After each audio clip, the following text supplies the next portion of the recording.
As the central bank struggled to check inflation, which has been steadily rising through the year, it aggressively moved up its benchmark rate, which is the standard upon which commercial banks base their lending rates. Now, commercial banks are worried over the impending loan repayment hardships as borrowers struggle to meet the huge loan costs. It's a very simple arithmetic. If the interest rate on your loan had been 20% and has gone to 26%, you need much more. You need to make much more sales to be able to repay the bank. So the capacity to increase to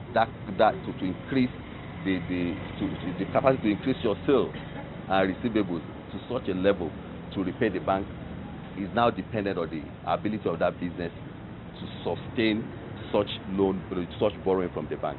The central bank or benchmark rate now stands at 17% from 11% in February this year, while annual headline inflation has since moved to 9.1% in November from 1.3% in February 2015. All these developments have had a chill effect on the market demand and business activity. The fragile shilling, whose future remains bleak in the absence of strong fundamentals, is also worrying the market, despite the recent shilling value appreciation, which market analysts consider temporary. The continued shilling loss of value is expected to contribute to dampening of business activity, further undermining the ability of businesses to service loans. You look at your current account.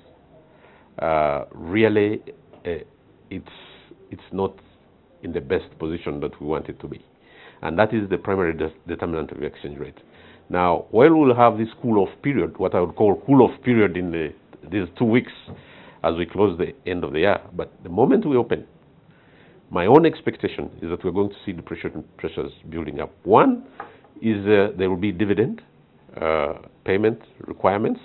Those corporations that have 31st as their financial reporting, so there will be externalizing. There will be demand for dividends for externalizing to the shareholders. That's one. Two, this political climate, as we get into elections, you will see reduced flows, both on the FDIs and other investment flows. Now, bankers have indicated that they are scrutinizing loan candidates a lot more than usual and are reluctant to lend, a situation expected to affect growth, which has already been revised downwards to 5% by the central bank. What we see in this kind of a regime regularly is that the aftermath of it is the non-performing loan will go up. So we are being mindful of that.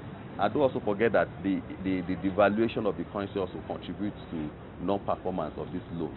So the more the devaluation, the more the difficulty for the customers to repay. The cumulative effect of what is happening in the market, right from rising inflation, high lending rates, a fragile shilling, has made 2015 a tough year for business, while casting an even gloomy blanket over the market in 2016, with some projecting the worst is yet to happen. Malcolm Sime, NTV Business.